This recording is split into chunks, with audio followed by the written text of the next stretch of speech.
que quiconque ba ma koy xam ko yombul je le connais. Donc loolu ñaar yoo la réglé mais déjà dans un premier temps. affaire Ndiaga Diouf Barth a réglé 99%.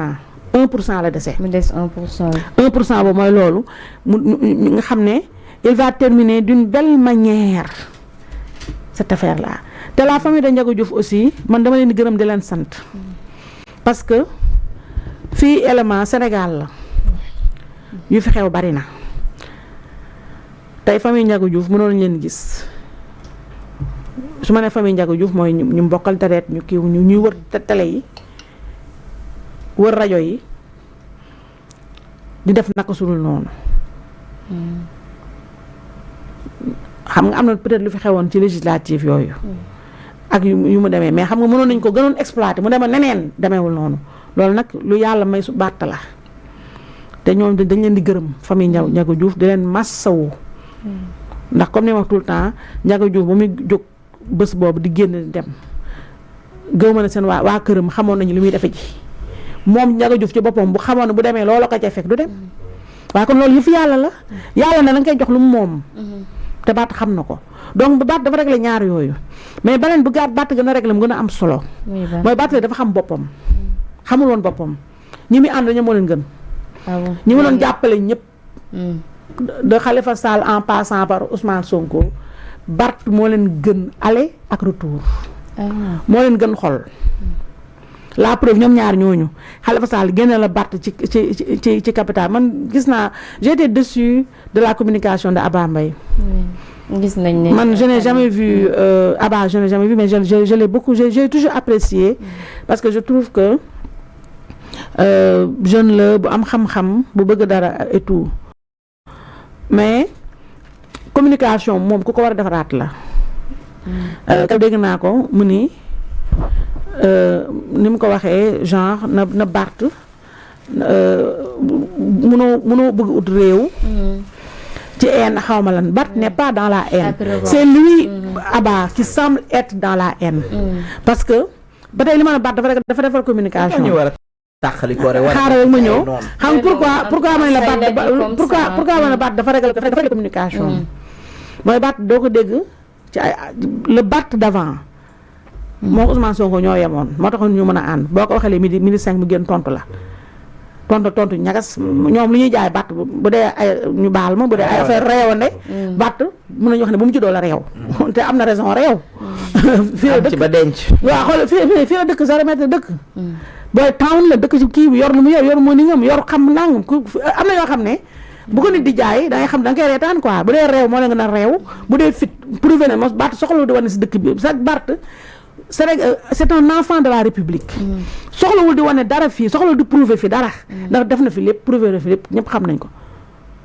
Khalifa Sall maamu Barth la mais li Barth am Barth Khalifa amu ko Khalifa éliminel ba génnelal Barth ci Khalifa Sall ku koy xam Khalifa fan la toj musul toj fenn Abba Mbaye je suis désolé je ne le connais pas mais Abba Mbaye aurait mieux gagné à ne pas être dans la haine c'est lui qui semble être dans la haine de Barth dootoo ko dégg mu nekk ci débat de personne tontul kenn xoolal keroog discours am bi en 15 minutes voilà ba pare tudd benn tur waxul kenn tous les jours que jëfee nga dégg ñu waxal ko lu rëy ñu bëgg siiw waxal ko lu rëy mais du tontu kenn mais Abba Mbaye nga xam ne qui passe son temps à faire le tour des plateaux de télé pour ne parler que de Barthélémy Diaz sans le savoir il est en train de faire de promotion non même pas promotion il est en train de renforcer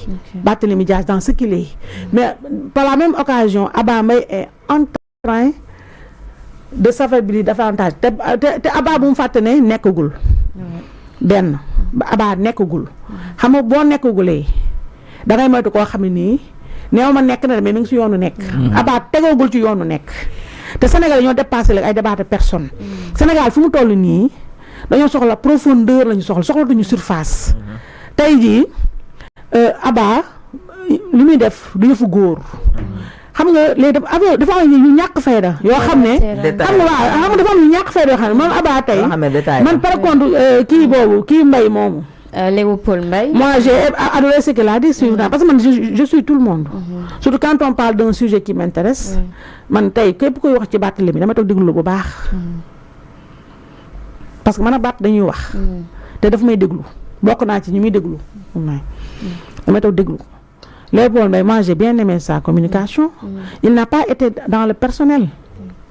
Mais Abba Mbaye, à chaque fois qu'il parle, du ne salaamaaleykum ba ne maaleykum salaam te xasul Bart. Te Bart lui répond par le mépris. Abba doit s'élever. Khalifa Sall, il a été grand. Keroog seen ba muy annoncé ne dañuy dem ci dialogue bi. Il a mentionné Bart sans le dire ndax mi ngi ne temps yi ñoo xew. Il faisait référence à Bart. Waaw léegi pourquoi Abba Mbaye lui il accepte mais d'être excusez-moi le nègre de service ana góor ak ana góor ak yàq góor. Abba nee na dafa créer mouvement moom. Mais il doit passer son temps à parler de son mouvement.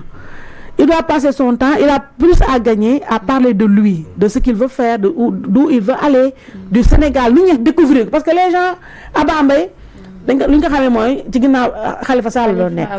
waaw léegi yow demal nga sa bopp mag nga peese nga sa bopp mag nga. Man maa ngi nii man ba ma jàppee ne man sama poids doy na. damaa ber sama bopp mais est-ce que dama fa nekk di yàq Youssou Ndour. Est-ce que dama fa nekk di yàq XY. Mais yow yaa ngi yàq koo xam ne mënoo ko yàq dem na. Abba Mbaye ne sera jamais ce que Barthélémy est. Barthélémy peut-être ne sera jamais ce que Abba Mbaye est. Mais je veux dire te non moytu li may wax ni c'est un conseil gratuit que je lui donne. Je ne le connais pas, il ne me connaît pas et je l'ai toujours apprécié. Moom mi xam na ci dara Abou Diallo bi nga koy wax. C'est un ami de Abou Diallo. Mais je dis que Abba il est temps qu'il se ressaisisse. Yoon bi mu jël baaxul boppam lay yàq Sénégalais bëgguñu koy yàq nit. Te boppam góor doo yàq sa moromu góor. Moom à l'écouter dafa mel ne dafa bëgg wax ne li ko yàqal àdduna Barthélémy Dias ma koy mais est-ce que xaaral ma ñëw rek daal parce que xaaral ma ñëw parce que c'est important xam nga waaw lu ma dem saa ci óol bi di xaar ba waaw mais xam nga li ma bëgg a wax foofu man xam nga dugguma sax moo tax ma bëgg mu leer parce que xam nga li ma wax ne sax man nga ñaa wax ay affaire analyse yi mais dama bëgg a wax ne man nekkuma dugguma seen affaire ñoom mais man mu toog di seetaan li may gis laay wax te li mu commencé la te ñi ma bokkal xalaat bari na. surtout góor la kilifa la ber na daaraam Barthélémy ber na daaraam moom ber na daaraam. gis nga Ndeye Sow ànd en tout cas man noonu laay doxee tu retiens les bons moments. dëgg la. les mauvais moments tu mets ça sur le compte de la volonté divine. dëgg la parce que nit yorul kenn Abba Mbaye Bart yoru ko Khalifa yoru ko. mais boo toog boo nangoo toog plateau télé boo toog bu ñu laajee ci Bart nga ubbeeku ci wax ci ba géex. ku ngay waxal tool faale wala yow Sénégalais kay waxal la ñu reconnaître yow kenn reconnaître nga la. dëgg la. kii il est toi tu veux être xam nga entre je vais être quelqu'un qui est. quelqu'un qui veut être rejeté yaa ngi fay. entre je suis et que tu n'es pas loolu. affaire ñàkk fay daal. magu ko sax. waaw moo ko mag kay mais li mën a xew moo ko mag wala magu ko mais en tout cas lu mën a xew mooy man loolu dama bëgg déjà loolu mu leer ci côté Abba maintenant pour ñëw nag ci Sénégal bi ñu bokk ak yooyu. Moi voilà tour bi man je dis voilà je dis que am na ku ne Sénégal bu ñu bëgg. voilà bu ñu bëgg mais je dis déjà mais je dis déjà Ndak pour terminer je dis déjà que ce que Bart a fait keroog moi loolu laa ko yàggoon na conseiller te xam naa ne je suis pas la seule bu ko conseiller mooy léegi la mat xam na Ousmane Sonko bu baax te Bart a eu cette modestie là dafa toujours été te ñi muy àndal ñëpp moo leen ëpp tur ëpp leen vécu Sénégalais yi bëgg ko Bart li Ousmane Sonko amoon nii ci xale yi Bart ko njëkk a am ba mu koy am ko yombut. dëgg la. moom mu am ko jël loolu yëpp yàqal ko Khalifa Sall. après ba Sonko xewee mu jël loolu yëpp dolli ko Sonko il est temps qu'il vole de ses propres ailes. benn deuxième bi mooy fi Sénégal toll nii ki war a jàkkaarloo Ousmane Sonko foog d'abord nga xam ko Bart le connaît et Ousmane le connaît aussi. Bart li mu xamal Ousmane Sonko. li mu Bart a quelque part am na ko dama xam Bart a été le professeur de Ousmane Sonko. wax naa ko sànq. voilà wax nga ko il a été le professeur d'Ousmane Sonko amul fit day amul fit mais Barth dafa am fit. Sonko tey bu Barth ànduloon ak moom. fi mu toll du fa toll fi mu agsi du fi agsi.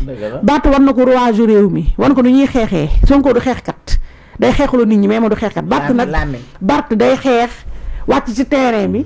xeex du ëffalaate Sonko day ëffalaate Barth ëffalul dafa wàcc ci terrain bi ànd ak nit ñi xam nu ñuy xeexee xam yoonu xeex ba pare. xol bi yëf yi ci xol la. Barth xol la léegi nee naa xolu Barth ak xol Lat Diop ñoo mën a ànd ñu rafet xol la ñu boo leen gisee nii nag seen xët-xët. seen dégagement. yow bu dee xamoo nit wala boog comme da nga mel comme Sénégal yi nga xam ne premier degré da ngay demee. da nga naan ñii leen mais Lat Diop ak Barthélémy ñoo yem xol. xol yu rafet lañu et puis ay xolu xale lañu yor xol ça ils sont généreux de cœur ba pare am fitna ba pare dëggu am conviction maintenant un Barthélémy mu taxaw. jël temps moom xoola injustice yi ñu ko teg kan moo ko teg koo xam ne moom Barth moo ko boot rogganti ko Barth ku mu xulool ces dernières années Ousmane Sonko tax mu xuloog yow. relation yu bëri yàqu ci. relation yu bari. waaw gis nga même taxawu Sénégal ñu bari dañ koo mere. surtout non te lu ma xam laay wax taxawu Sénégal. ñoom Abba Mbaye ñii dañ ko dul wax. ak ñeneen Abba Mbaye sax am na courage wax ko ci kaw. mais ñeneen ñu mere Barthélémy. te mere ça c'est un euphémisme.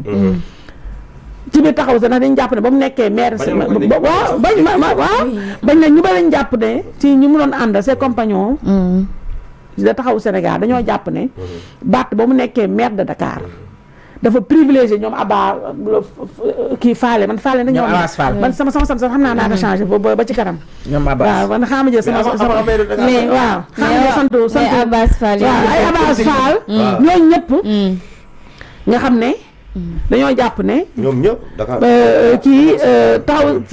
kii Barth dafa privilégié woon.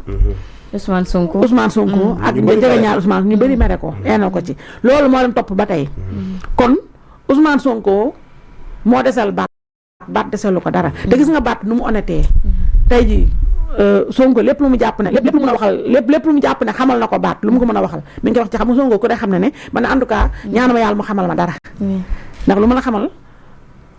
un jour ou l'autre mu laay val waaw moom ku mu xamal dara moom moo ku sëkk ma xamal ay sëkk ak moom ku mu xamal dara un jour ou l'autre mu laay val la mais Barth musu tontu Barth dañoo ko fi turam moo ko fi tuddee petit mec tuddee ko fi ay yëf te Mimi musul génn weer ko ci dara kon nga xam ne Barth homme d'état Sénégal dañoo soxla wax naa ko fii démb